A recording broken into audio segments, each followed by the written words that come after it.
So hello everyone and welcome to my very first live stream on Facebook. It's great that we have such amazing technology that we can do so many different things. I'll start by introducing myself. So my name is Micah and I live in the West Midlands, and it's really sunny today, which is quite nice. It's been a bit drab the past few days, so it's nice that we have a bit of sunny weather. So I started playing the Euphonium at 14, and I wanted to play the drums originally, but the young people's band leader at Country Salvation Army told me that I had to play the Euphonium, and I never got a chance to play the drums. So that's sort of how I got started on the Euphonium, and it's sort of grown on me since then. I've been really inspired during this period of lockdown, seeing the likes of Stephen Mead and Misa Mead doing their live lessons and live Q&As. I've also been inspired by the stuff that Brass Band England have been doing, and I've also been inspired by an individual on a Facebook page called I Play Euphonium, who live streams his practice sessions. So I thought I would share a little of what I do and what I get up to in my practice sessions, and hopefully impart some interesting knowledge. We'll see. So why is practice important? So practice is important because it's almost, thinking of the analogy, if you're a sportsman, you don't go straight into playing pro football straight away. You have to build up. And it's the same for being a musician. You have to take baby steps, you have to build all the basics in, and you have to progress. And progression is all done through practice. A lot of people don't practice. A lot of people don't have the time to practice. You don't have any excuses now because we're all in lockdown. But I know myself how hard it is to find the time to practice. I used to work up to 12-hour shifts, and I often used to question where do I find the time to practice. As part of those 12-hour shifts, I was often travelling to band straight after I'd finished my shift, so there was really no time to practice apart from on a Saturday and a Sunday. So with a change of job, I've sort of got my work-life balance back and been able to fit a proper practice session around my life. A few shout-outs. It's nice to see Chris Shanks and Andy Elliott watching. Hello guys, and nice to see Wolfgang as well. I'm looking forward to coming back to Germany. It's one of my favourite countries, Bavaria. I've got some very fond memories of being across there. Some good times. Hello Kirsty, my old tutor's on here, my old law tutor. Now, if only she knew what I'd gone on to do. She has a massive she's played a massive part in my life, and I should really say thank you. So thank you, Kirsty. I hope you're keeping well. It'd be good to have a catch-up. So how do you practice with limited time? So you've got maybe a spare bit of time each day. How can you make the most of that? And the simple thing is plan. So plan what you want to do in your practice routine, and plan your practice routine around the time you've got available. Okay, so for me, when I was practicing a couple of years ago, when I was working 10-12 hours a day, I used to have to use the practice mute at sometimes 1 o'clock in the morning because I was a bit obsessive, shall we say. But now I get to practice usually on a normal work day around 5:30, but since lockdown, I've been practicing at like 8 o'clock in the morning, so I've got more time to practice because of the lockdown, and whereas before I'd be at work during this time, so it's quite nice. There's been some positives. So what's the first thing I do? Breathe in.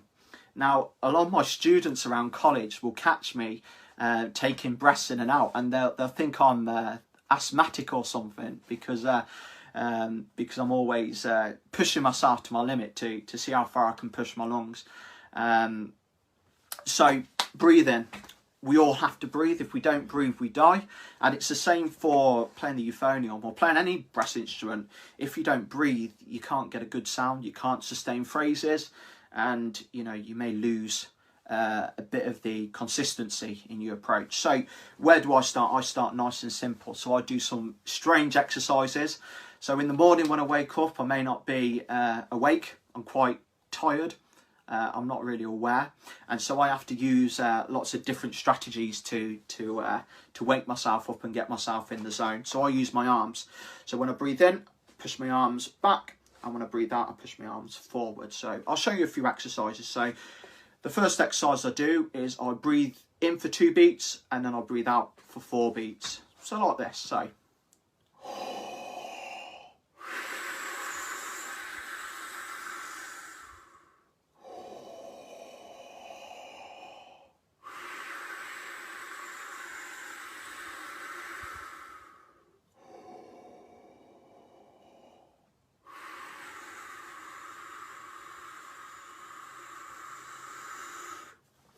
Looking at myself in the camera is quite weird, so I'm learning things all the time. So why do I do that? So I like to think about analogies when I play. So by having this arm movement in and out, I'm almost visualising my air through my arm movement. So I'm visualising my air going into my lungs, I'm visualising supporting the air going out of my lungs. So that's why I use my arms. You can also do this exercise. So you lift your arms in the air, breathe in,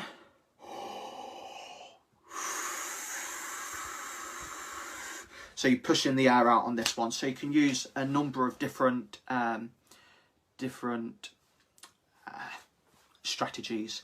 Andy Jones says, imagine walking in right now. Yeah, it's a normal thing in my household. My old man plays the euphonium, and so my poor old mum, she's just constantly rammed with music all the time and different techniques. So while the techniques I use run up to a contest, I run up and down the stairs 3 or 4 times to get myself out of breath, and then play the piece to recreate those contest situations where you may be a bit tired, you may be running out of energy, all those different things. So I use breathing. The other exercise that I do, so that to start off with, I'm just getting my lungs used to breathing at a higher rate than normal. I then test how far I can use a limited amount of air and see how far I can make that air go. And this is useful for when you're playing an extended phrase. So maybe hymn tune playing, you know, we usually breathe every 4 bars.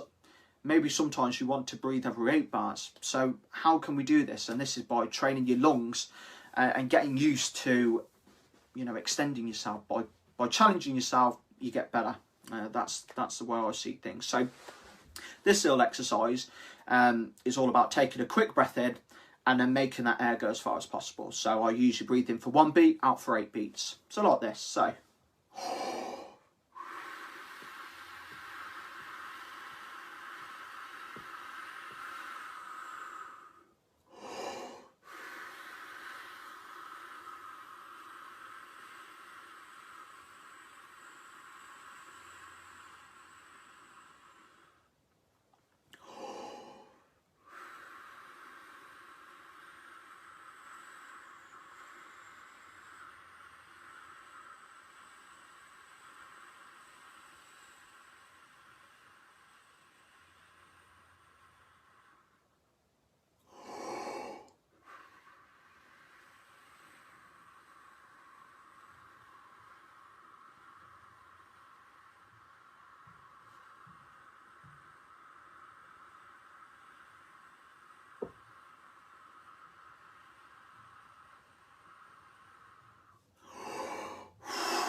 So it's always pushing your air as far as possible.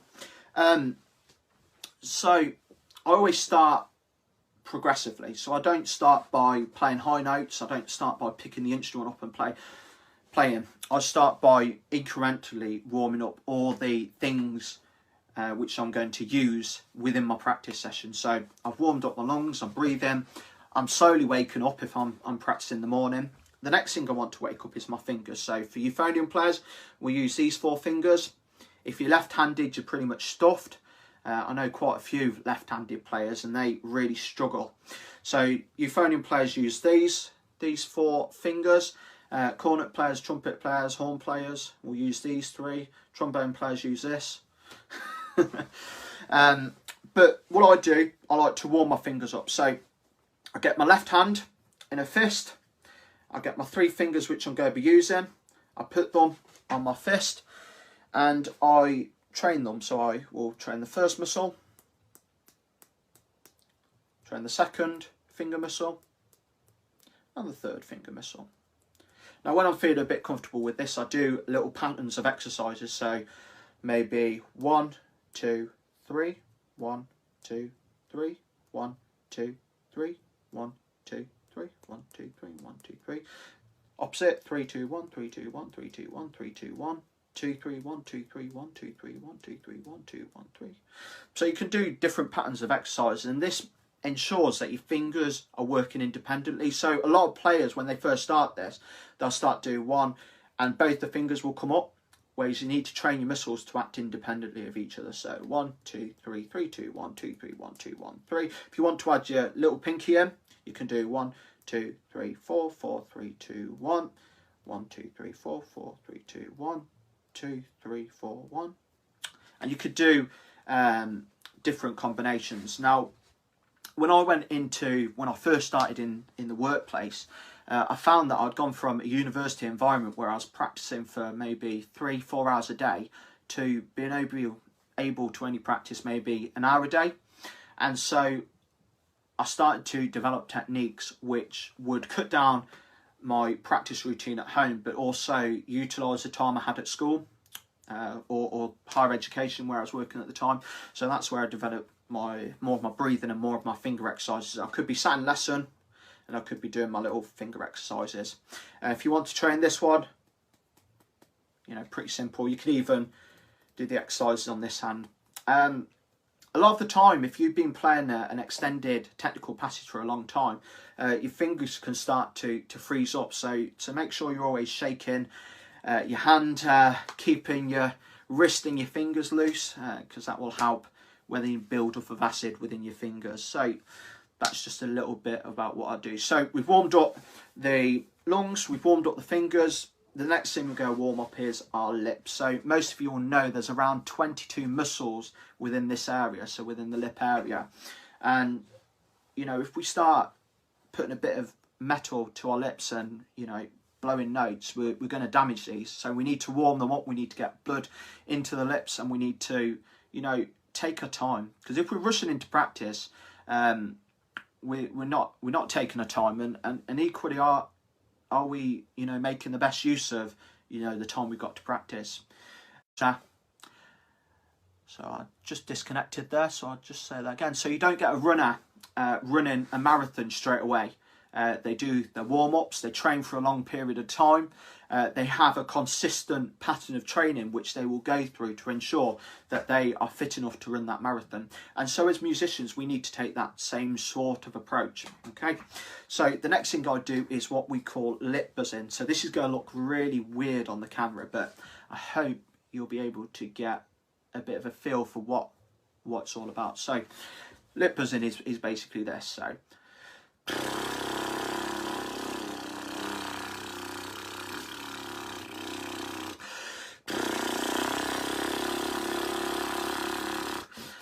So basically you are, you know, vibrating all the different muscles around the lips, and you're getting blood into the lips here. So when you start to do any playing, your lips are prepared for that. So I do about 5-10 minutes of this. If I've been playing like a concert the day before, maybe I've been playing really heavily, and my lips are a bit tired, I spend so much more time without the instrument, just warming myself up and getting myself mentally and physically prepared for what is to come.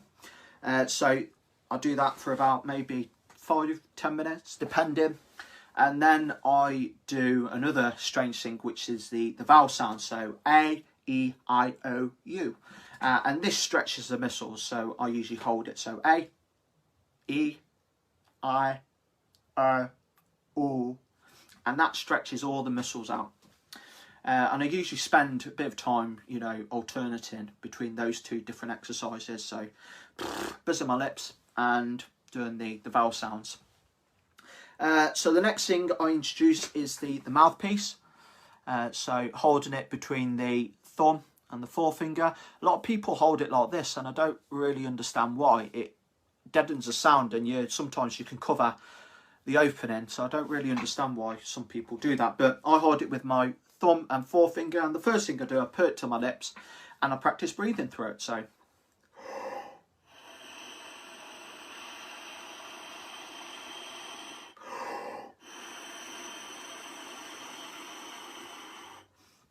why do I do that?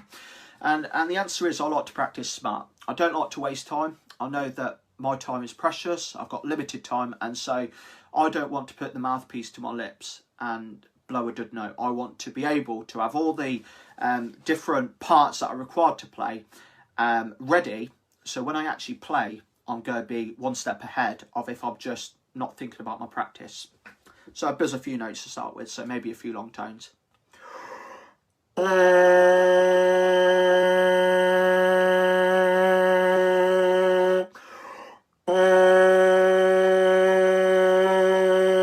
And maybe I'll play a few high long tones, maybe a few long tones, low long tones, maybe a few in the middle. And I'm doing this to build on buzzing my lips, building on bringing the muscles, building on setting the embouchure. So we all know that we've got to have solid corners and a soft inner space. So often you look like a bit of a fish when you've got the embouchure. So it should be a bit like this.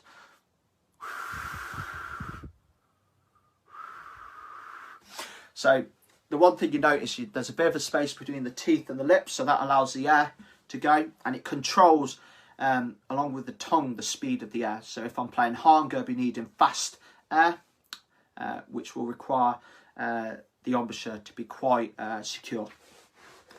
So moving on, so I do a few long tones. I then like to do what I call the B, and this is what I was taught when I was younger and taking cornet lessons. So my trumpet tutor used to say to me, we'll do the B, and it's basically sounded like a B on your mouthpiece. So you get the mouthpiece, thumb and forefinger, and you just go buzzing up and down.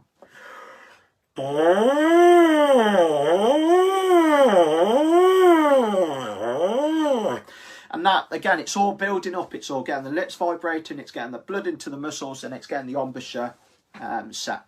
The next thing I do, I like to buzz up and down scale. So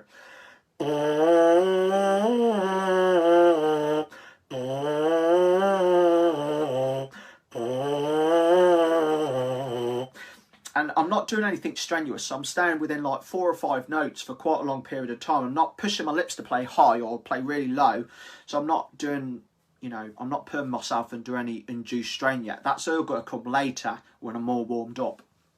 So once I've done that, I like to do some tonguing exercise. So we got the single tongue, got the double tongue, and we got the triple tongue. So I usually just do a few of those exercises. So starting with single tongue.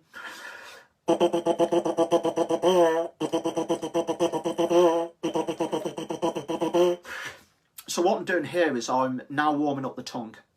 So you all know that when you tongue a note, so this is the mouth, this is your tongue goes back and it goes over the top and it tongues beyond the back of your teeth. So so basically what I'm doing is and you can either do it now if you're not very good at single tongue, you can just practice then or even slower or so you can use a bit of those combinations to do that. And then move on to double tongue, which is and then triple tongue. And then by this time I'm usually feeling ready to put the mouthpiece in the instrument. So what's the first thing I do when I get the instrument? And that's going to be playing long tones.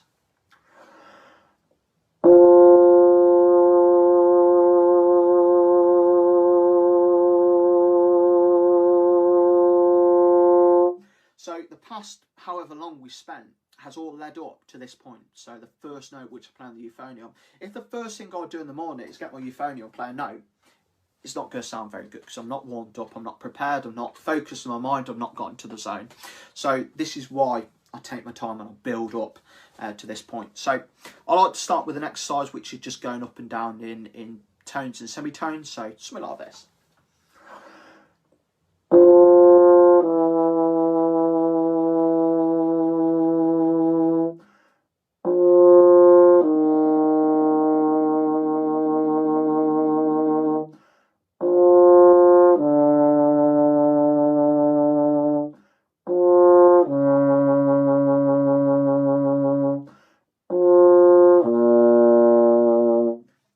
I do a couple of them. I usually go down a couple of octaves, so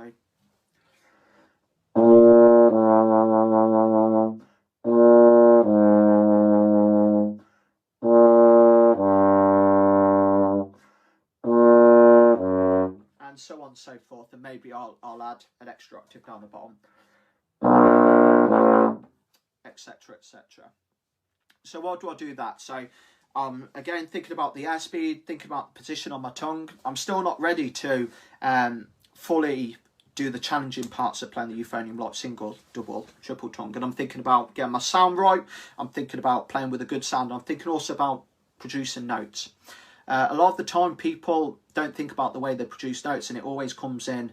They always come in a bit sloppily. So the next thing I look at is tonguing notes. So I play crotchets. Again, I'm not going too high. I'm not going too low. So, what, something like this.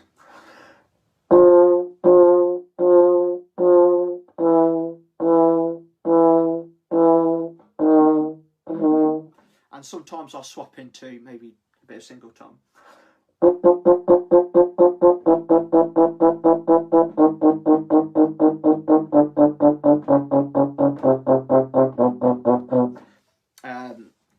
And it's just building all the skills together. Now, if you're practicing consistently, you may cut or leave a bit of these exercises out because you're maybe warmed up from the previous day. Not that I would recommend that. So we've done long tones. We started to tongue and think about our note production, thinking about good sound. The next thing I like to do is single tongue. So I'm working a lot at the minute on my single tongue, trying to get that up to about 120 beats a minute. So I'll start doing scales. So something like this.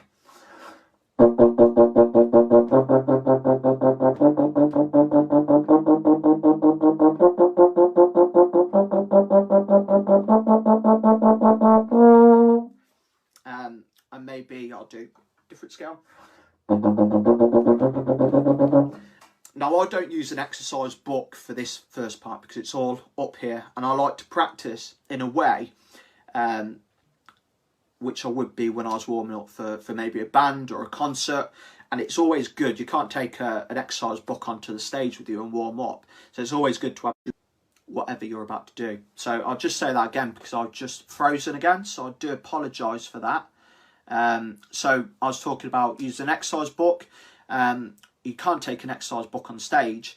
So it's always good to memorise a few exercises so you can just, prepare yourself, warm up in a way which you know is going to work.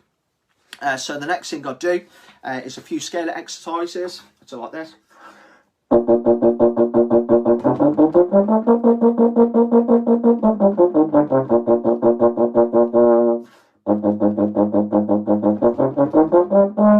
And I'm doing them to get my fingers and tongue working together. If I was to go straight into that, my fingers and tongue wouldn't be working together and I'd be all over the place. Next thing I go on to is warming up my double tongue. So sometimes I'll start with just saying and then adding it to the instrument. And then I'll start by doing scales.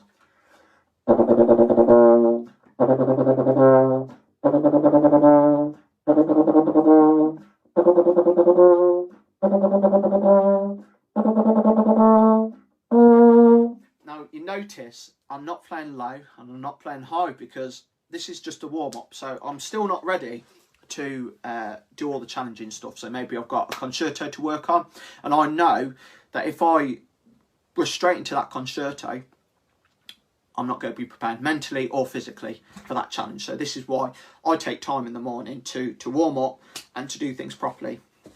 it's always an idea to take a bit of time over your practice. I know when I was younger, I used to rush into practice, and by the end of my practice, I felt I hadn't achieved anything. And so I find that setting a certain time in the day for me to practice, where I can just leave all the worries at the door of the practice room, really helps. I know at the minute in lockdown I'm practicing throughout the day, so that's sort of gone out the door a bit. But when you're back into a routine, you know, just having that bit of time a day to practice can be really therapeutic. I know a lot of people are finding practicing in lockdown really therapeutic. So also helps, the new little technique I've used is bringing a cup of water. I've noticed that I've started to get a bit dry in my practice sessions, and my production, my sound hasn't been as clean, and so I've taken a tip of my my tutor Stephen Mead and brought a glass of water into the practice room, which I never used to do. The thing I like about this cup is that I bought it when I was leaving higher education, and it said, "I might look like I'm listening to you, but in my head I'm playing my euphonium." Now, as my first job, I think they figured me out that I was probably singing and thinking about euphonium stuff all the time when I was supposed to be working, but I like that cup, and it's a nice little reminder to practice with. Wow, 7 followers, or 7 people listening. I never expected that, so thank you guys for all your support. Rupert, it's great to hear from you. It's been a long time since I played with you in Germany. Wolfgang was on earlier. We need to have a get-together at some point. I remember playing your York euphonium. What a superb instrument that was. Yeah, it's good to see you. And Lindsay, it's good to see you too. I hope you're keeping well. Looking forward to Clay Kickers coming out. So next thing I do, I'm a bit an obsessive with the Arbon. So on my work laptop at the minute, I've got the Arbon study book downloaded onto my laptop. So between emails, I'm playing scales and different sorts of exercises. So it's almost like I'm making the best use of my day. So the first thing I do in the Arbon is the exercises 41 to 45. So it's just warming the fingers and the tongue muscles and preparing them for the later exercises. So quick example of all the exercises.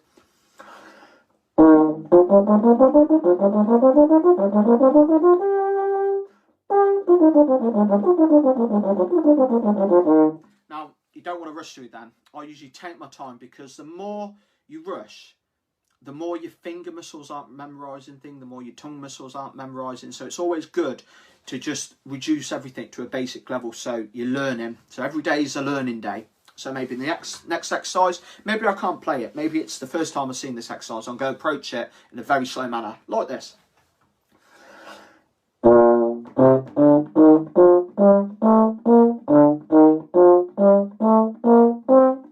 And you get the idea, so it's very slow. Now, a lot of people, they get this hang-up about making mistakes.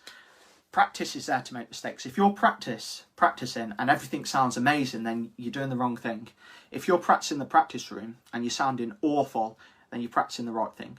Because practice is all about improving the skills which you're weak on. And there's some days I'm in the practice room and I'm really bad, and I get a bit of a hang-up over it. I'm thinking, come on, you should be playing better than this. And actually, I need to remind myself, saying you're practicing, you're not performing, and you need to practice the stuff which you can't do. So if you're making mistakes, good. Don't get too hung up on about them. You know, as humans, sometimes we expect ourselves to be perfect in the way we talk, the way we think, the way we do things. And the reality is, we're just human beings, and we're never going to be perfect. You know, I've been lucky to play with some of the top players, and even in their solo recitals, they're not perfect. And so, therefore, it shouldn't be something that we get too hung up about.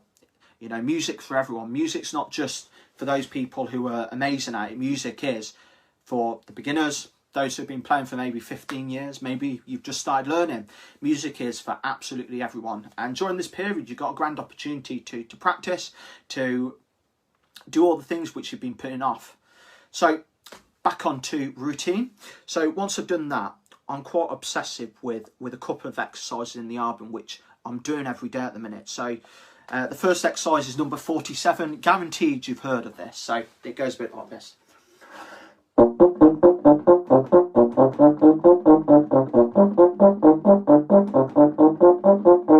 So on and so forth. Now, my dad used to play that every day, and loads of people who were brought up in like the 50s, 60s used to say to me, I used to play that exercise in one breath, and I've yet to play that exercise in one breath. So I'm trying to do a bit of research to see how they did it, and I've got a suspicion because they used slightly smaller instruments. So the instrument bars were smaller, the mouthpiece shanks were smaller, the mouthpieces were smaller. I've got a feeling that they're using less air. So that's what the exercise I do. So that's number 47 in the album. I then follow that with number 48.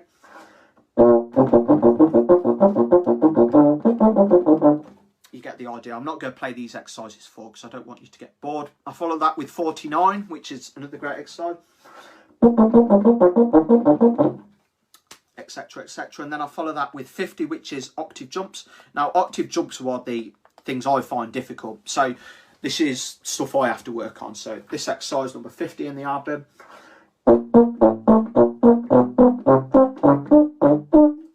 Now you can see I split one there. So what do I do when I split one? I'll go back over it again. And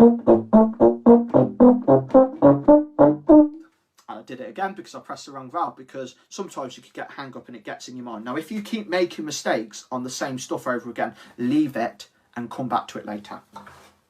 So I've left it, come back to it later.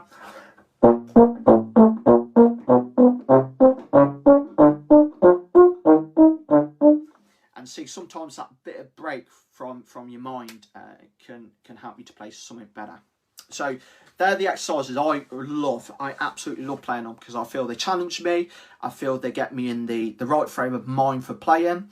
So a lot of these exercises are simple. They're just getting me warmed up, or training certain parts of my technique to play better. So if I'm focusing on a certain technique, maybe I'm focused on triple tongue because I need to play an extended triple tongue passage, say Neath the Dublin Skies. I will then spend maybe half an hour just going through triple tonguing exercises in the album. Now there's a number of really good exercise books. So you've got the album, obviously, which you should all have, the Alan Vasuti books, the Brass Gym, the Herbert Clark exercises, all superb books. Really good book to read is The Trumpet by Howard Snell, and that goes into all stuff like psychology and stuff like that. But practice is a unique thing. Like, no routine will suit everybody. So you've got to find a routine which works for you, and make something which works for you. Maybe my routine doesn't work for you, but somebody else's routine does. So you can take little things from each player and form your own routine. So my old man, he practices every day and he has the same routine. Now that routine doesn't work for me, so I practice in a more similar style to my tutor Stephen Mead. So it's all depending on what you fancy doing and what works for you. So the next thing I do, I absolutely love the second thing, is the Scalar Exercises in the album. Now I've done all my graded exams. I've got my grade 8. I've done my degree in music, so I don't need to memorise scales, thank goodness, because I think they're one of the hardest things. So I like to do scalic exercises from the album, which test my single tongue and start to extend my technique. So an example of an exercise starting on the C scale is number 1.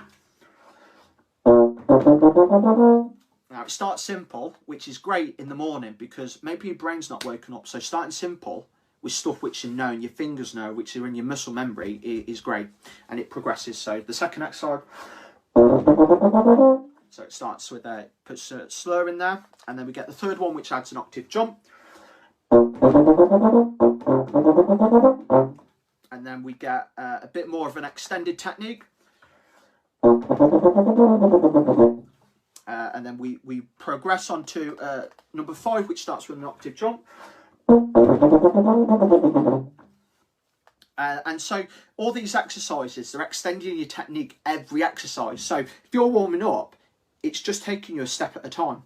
And what I tend to do is I tend to run through the C scale exercises every day, and then I tend to move on to another scalic passage. So maybe F major, G major, maybe I'll go into 6 sharps if I'm feeling a bit crazy. So eventually you start from using the slur and the tongue into slurring. And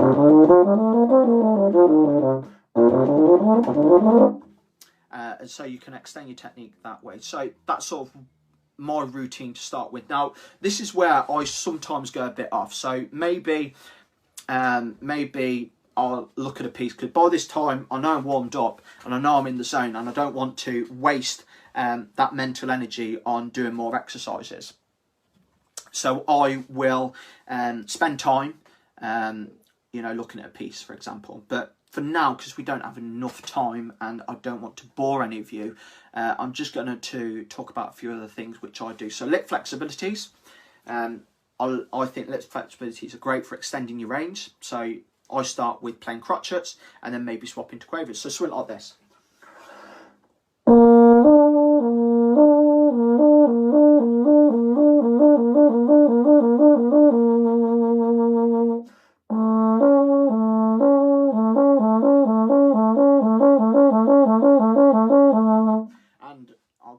Down scales like that, or up and down semitones and tones, and then maybe I'll start to practice lip trills on G's and stuff like that.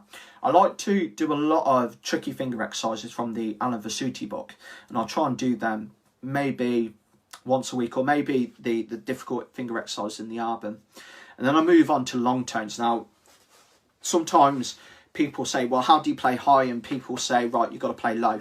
And it's the same concept, because you've got to have a secure embouchure and you've got to support the air from your stomach. So playing low notes is the perfect way to play high without putting your body under any induced stress.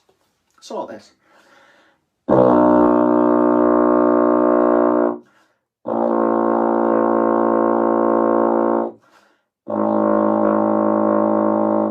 And sometimes I'll play around playing low exercises for that.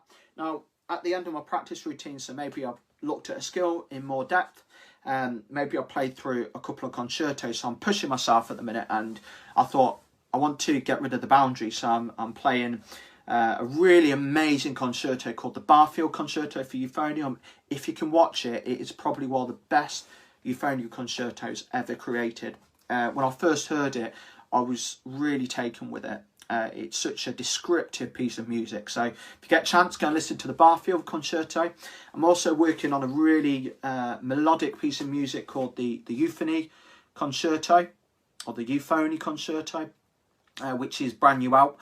That's a really melodic piece of music, and it's got some new techniques, so tapping your instruments and playing multiphonics. So that's really good. And I'm testing my fingers with playing the Peter Graham Concerto for Euphonium, the final movement of that. I won't show you any of those today, but some really good concertos to have a look at. So part of my mindset at the minute is I've got this time in lockdown. I'm only in work once every few weeks, so I'm going to push myself, and I'm going to play stuff which I can't play to ensure that I can get better. Now, how do you approach playing stuff which you can't play? How do you approach playing a concerto? And my one bit of advice is play it so slowly that you can play all the notes, and just keep building up every day. So after I've done all of that, after I've looked at my pieces, after I've looked at my skills, maybe I'll leave it for a bit. So at the minute, maybe I'll do an hour in the morning, maybe I'll do half an hour at maybe 11 o'clock, and then maybe I'll do a couple of sessions in the afternoon. Now, at the end of the last session, I always do a warm down. Now, what's a warm down? Now, lots of people say that when you're warming down, you've already, why do you need to warm down? You've already done the damage to your lips. Whereas I say, I like to leave my lips as I'd find them the next morning. It's a bit of a strange saying. So I do lots of long tones, simples. So.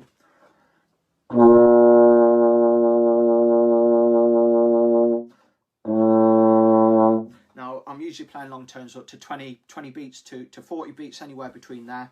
And then I play lots of pedal notes. So these are going to sound really ugly, but nobody's listening to you. It's not about perfection. It's about leaving your lips vibrating, getting them vibrating, and, just putting yourself in a good frame of mind to lead the instrument. Try and always finish your practice sessions on a positive. So I play a lot of pedal notes.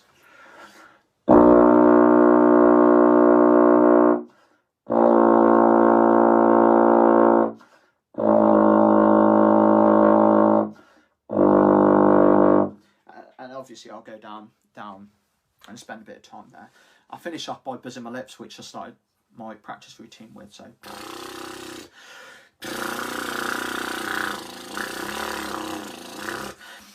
sometimes I'll do pitched buzzing, so